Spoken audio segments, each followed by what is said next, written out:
Veníamos llegando hoy día justamente desde Roma, de un encuentro internacional donde estábamos hablando justamente de estos temas, con distintos líderes, entre ellos varios presidentes de la Unión Europea, también líderes del continente africano. Pero bueno, acá estamos. Bueno, básicamente quería contarles que hoy día los desafíos que tenemos por delante implican ser capaces justamente de generar perspectiva. Y perspectiva implica no simplemente hacer un relato respecto de futuros posibles.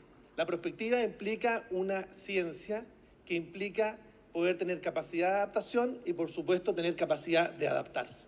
Es así como el año 2006 tuve la oportunidad de concurrir junto con la presidenta Bachelet a Finlandia a conocer la experiencia de la Comisión de Desafíos del Futuro.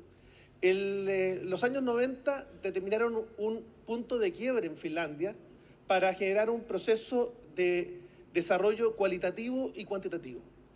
Antes de aquello, Finlandia era uno de los países con peores niveles de educación en Europa, uno de los países con dependencia energética del petróleo ruso, un país que tenía una mala distribución del ingreso. Y finalmente hubo la capacidad de ponerse de acuerdo respecto de un proyecto colectivo de nación con una mirada de largo plazo que le permitió justamente dar el salto cualitativo y cuantitativo al desarrollo.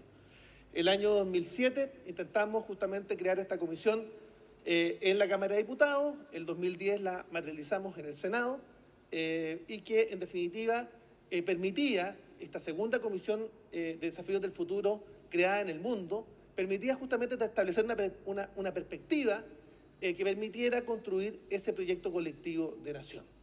Bueno, el año 2011 fue constituido y lo que aspiramos con esta Comisión de Desafíos del Futuro, algunos de ustedes seguramente la conocen, es justamente tener capacidad de anticipación. Básicamente, la Comisión de Desafíos del Futuro ha estado trabajando en varios temas. La primera, en la que dice relación fundamentalmente con generar políticas públicas de largo aliento.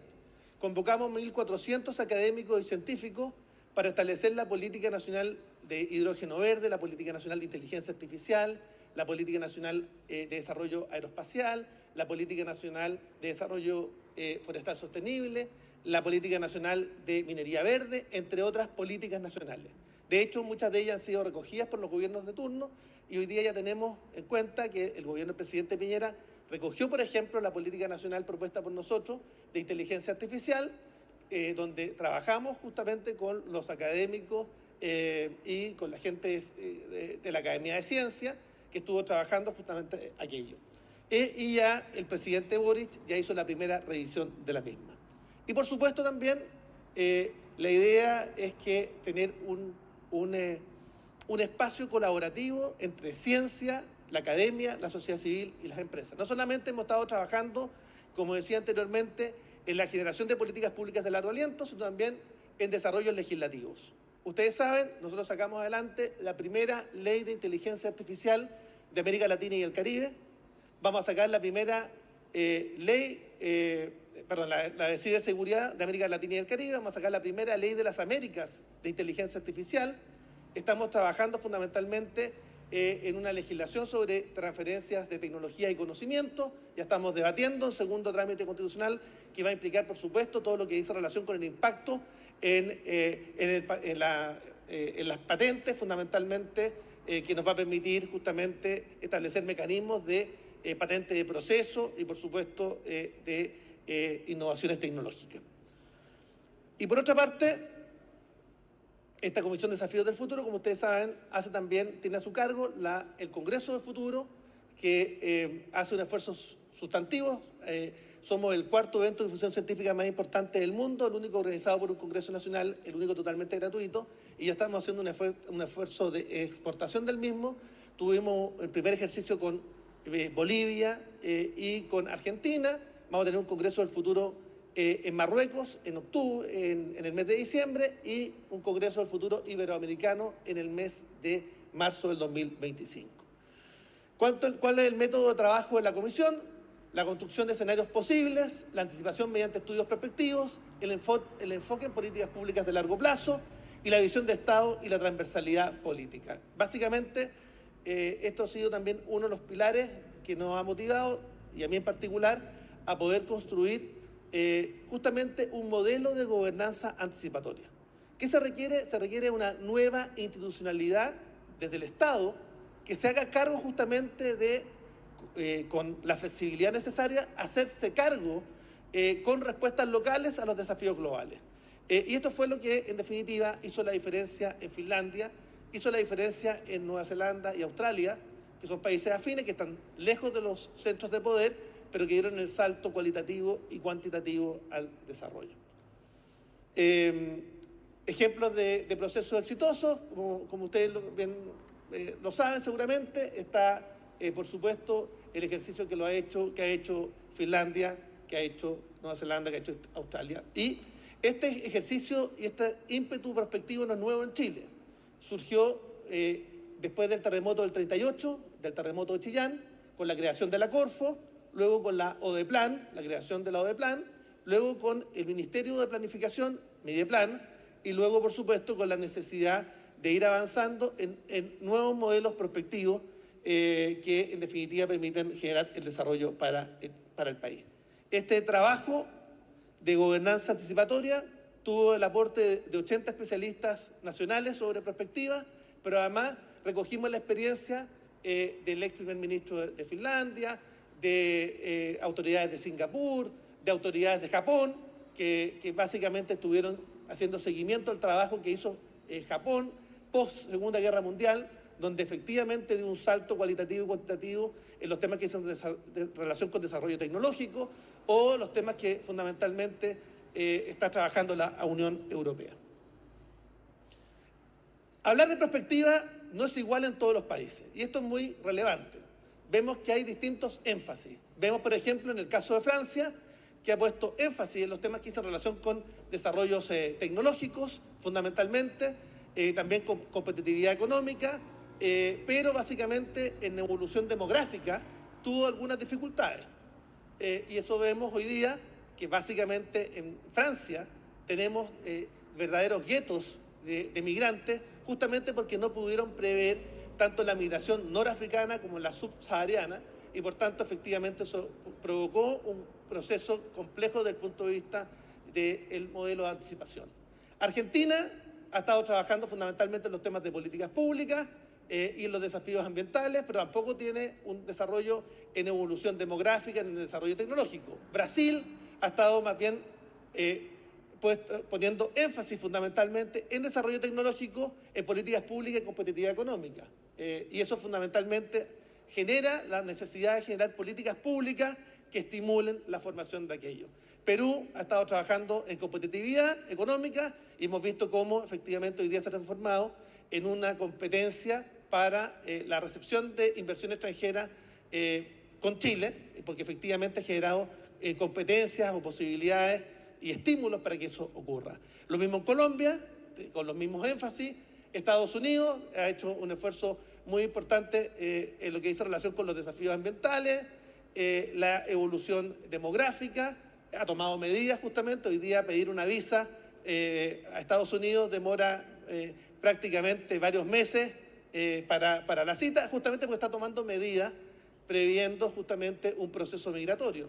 Y eso implica tomar políticas públicas de largo aliento. La Unión Europea, vemos cómo finalmente en los temas de evolución demográfica no fue capaz de prever la migración africana, y hoy día vemos, como decía, no solamente en Francia, lo vemos en Italia y lo vemos en varios países, justamente un problema ya bien estructural. Japón, como les decía anteriormente, después de la post-Segunda Guerra Mundial, puso énfasis en desarrollo tecnológico, investigación científica, cooperación económica y evolución demográfica, y vemos cómo logró tener herramientas para posicionar y generar desarrollo en el respectivo país. Pues bien, ese es el libro que además no tiene derecho a autor, está totalmente, ustedes lo pueden distribuir, lo pueden hacer circular, y efectivamente lo que busca es tratar de hacer este esfuerzo sustantivo para lograr sacar adelante este esfuerzo de construir una política, una estructura de Estado que sea capaz justamente de hacerse cargo de los desafíos en el largo plazo. Este esfuerzo este proyecto que construimos, se lo fuimos a entregar al presidente Boric. El presidente Boric nos respondió con una contrapropuesta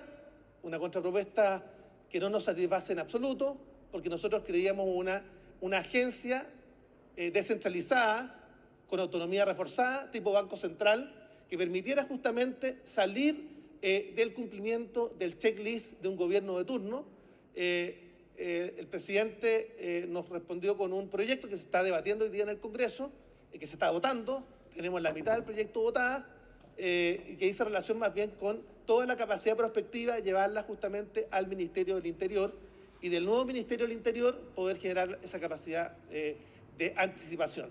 Pero bueno, estamos en pleno proceso de negociación con el gobierno para que finalmente tengamos de verdad una institucionalidad robusta que se haga cargo justamente de los desafíos en el largo plazo. Esta es la institucionalidad que se está trabajando, que se está debatiendo en el Congreso. En términos, me dijeron, bueno, que pudiera dar algunas palabras respecto a cómo este modelo podemos llevarlo a todas las materias que estamos desarrollando. Vuelvo a insistir, hemos tenido 25 comisiones temáticas que están trabajando en la elaboración de políticas públicas de largo aliento. Y uno de los temas que me plantearon era el tema de la seguridad, porque primero es un tema de aumento de la preocupación de los chilenos, porque hay una agenda transversal con un fast track legislativo, con muchos proyectos de los cuales también yo soy autor, que hoy día es la ley de la República, la creación del nuevo Ministerio de Seguridad Pública y la modificación de la ley antiterrorista, entre otras. Y esto dice relación fundamentalmente con cómo somos capaces de tener un enfoque global en materia de seguridad. Y acá yo diría que hay tres principios que son claves. Primero, la interoperabilidad de los datos son clave para los efectos de enfrentar el fenómeno de la criminalidad y fundamentalmente el crimen organizado, y básicamente cómo somos capaces de que los datos que se producen efectivamente logren dar con información en línea para que se tomen las medidas del caso. Un proyecto de ley que sacamos adelante hace 2 semanas, de los muchos proyectos legislativos que salen y que hay poca información, establece que la obligación de que las autopistas concesionarias tengan que informar en línea respecto de los vehículos que pasen por sus respectivas cámaras y que estén siendo objeto de búsqueda por robo, por ejemplo. Eso implica que se adoptan medidas de carácter inmediato, interoperabilidad de datos. Ese es el principio. Segundo principio es interagencialidad. Por ejemplo, hoy día tenemos una dificultad muy compleja desde el punto de vista de la revisión de los containers que circulan por nuestros puertos de Arica, San Antonio, Valparaíso. Hoy día se revisan entre un 2 y un 5% de esos containers. Hicimos un esfuerzo muy importante para que se establecieran escáneres que permitieran justamente revisar los contenidos de los containers. Pero acá tenemos una dificultad. Los únicos capaces justamente de pedir la apertura son los agentes de aduana. Entonces, la interagencialidad, es decir, el trabajo conjunto de aduanas con las policías es clave para los efectos de multiplicar y establecer una fuerza de tarea para enfrentar justamente el crimen organizado. Y por otra parte también tenemos los temas que hacen relación con un sistema de mando único, un sistema de mando único control, una gobernanza que sea capaz justamente de hacerse cargo, porque los temas de seguridad no los vamos a resolver justamente haciendo más de lo mismo. Acá se requiere cambiar justamente la perspectiva. Y acá yo quiero poner el ejemplo de un caso exitoso, fundamentalmente el caso de Buenos Aires, de la gobernación de Buenos Aires, que durante el trabajo del gobernador Rodríguez Larreta logró hacer un esfuerzo muy importante. Unió las 16.000 cámaras de Buenos Aires y quedaron a cargo no de un operador, sino de un algoritmo que estableciera justamente conductas inusuales y sacó el 90% de la policía a la calle. Lo que logró fundamentalmente Rodrigo Larreta es que se transformó Buenos Aires en la segunda capital de América del Sur más segura, disminuyendo de manera sustantiva los homicidios, las tasas de homicidios, porque hizo una cosa distinta. Él controlaba, me contaba, a la policía por su celular. La policía tenía que caminar 8.000 pasos diarios, cada policía. Y el que no, finalmente recibía algún tipo de sanción. Y todas las labores de carácter administrativa, eran desempeñadas justamente por estudiantes de la UBA, de Derecho de la UBA de la Universidad de Buenos Aires. Y por tanto, logró hacer un cambio significativo en la manera de enfrentar el crimen organizado. Y a eso se requiere fundamentalmente avanzar en un sistema nacional de protección al ciudadano que implique la colaboración tanto de la seguridad privada, la seguridad municipal y la seguridad nacional. O sea, se requiere un cambio de perspectiva. Hacer más de lo mismo no va a cambiar finalmente nuestra articulación. Hoy día, si uno le pregunta al Ministerio de Defensa cuánto habla con el Ministerio de Relaciones Exteriores, uno se encuentra con la triste decepción que en esta administración no hay diálogo interministerial en temas tan importantes como los temas de seguridad. Sí había un desarrollo bien importante en la administración anterior, pero en esta ese diálogo interministerial no se está dando. Entonces, básicamente acá se requiere lograr finalmente sacar adelante un fortalecimiento de la policía, la cooperación internacional en materia de seguridad es fundamental, los recursos asignados en capacitación y, por supuesto, las iniciativas en esta materia. Y, por supuesto, generar una gobernanza respecto de la infraestructura crítica.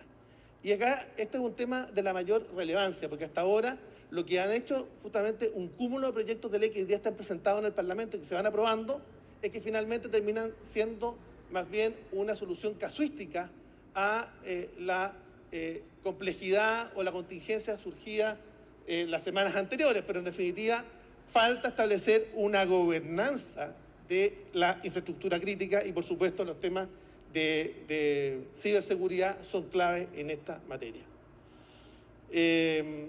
Y fundamentalmente, ¿cómo somos capaces de fortalecer la infraestructura crítica? Hay una colaboración pública-privada que tenemos que lograr sacar adelante, la implementación de políticas o de tecnologías avanzadas, particularmente los sensores inteligentes, los sistemas de Internet de las cosas y, por supuesto, la inteligencia artificial para análisis de datos que son clave.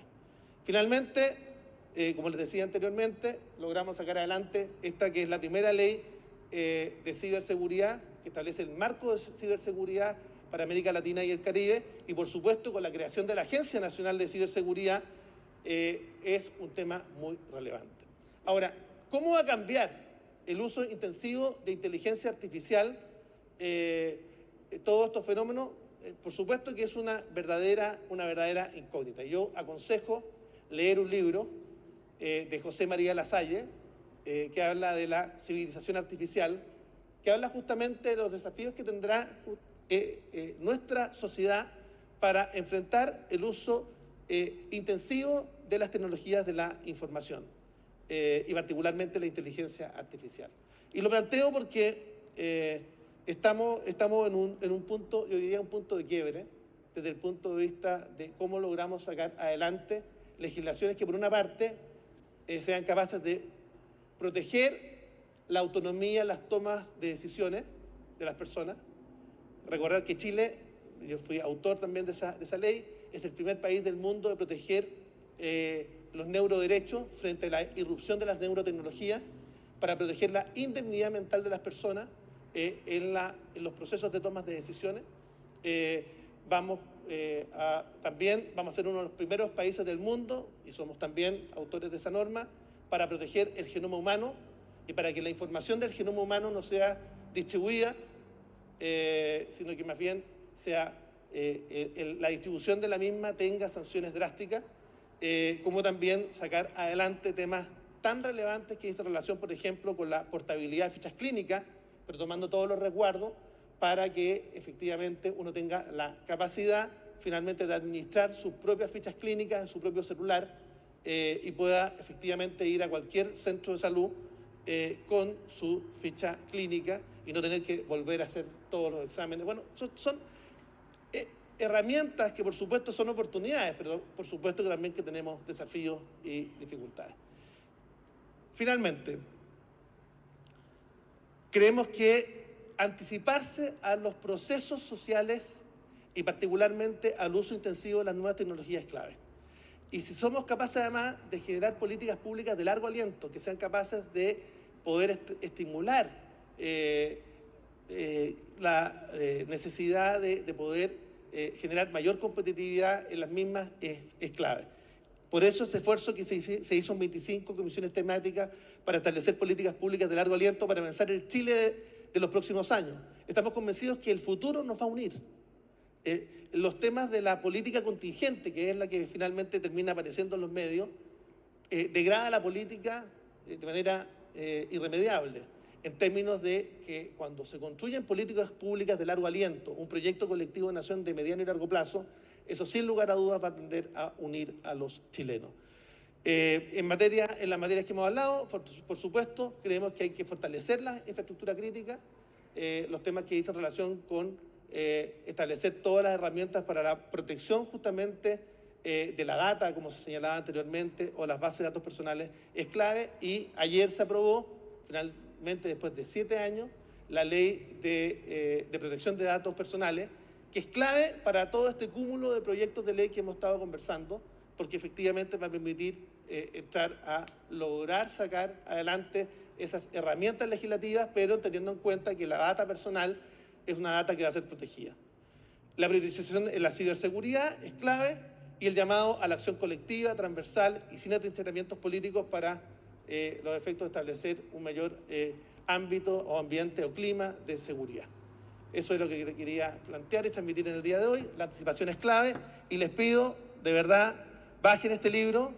Este libro lo lanzamos primero en España, que sin lugar a dudas representa un esfuerzo muy contundente desde el punto de vista de dónde establecer las capacidades de gobernanza anticipatoria.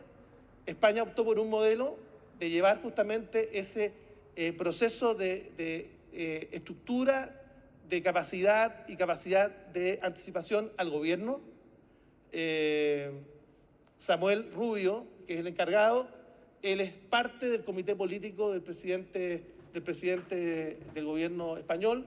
Otros esfuerzos lo han hecho en el Parlamento, gobiernos parlamentarios como Finlandia, y donde hay una comisión de 15 parlamentarios que hacen la recomendación para el año respecto a los temas de anticipación de largo aliento, pero además permite justamente ir haciendo un control y la posibilidad justamente de colaboración con los ministerios de turno para ir generando políticas públicas de largo aliento. Si no somos capaces de anticipar y generar un proyecto colectivo de largo plazo, salir de los atrincheramientos, salir de los populismos de las derechas y los populismos de las izquierdas y lograr entender que acá se requiere establecer un modelo consensuado respecto al Chile que queremos construir para los próximos 20, 30 años, será el país un proyecto fracasado. Por el contrario, yo creo que si somos capaces de adelantarnos, si somos capaces de estimular el diálogo, si somos capaces de establecer que la política es una herramienta al servicio de las personas y somos capaces de establecer esto como un instrumento, vamos a tener un país que va a soñar colectivamente un mejor futuro. Muchas gracias. Muchísimas gracias, senador Francisco Chaguán.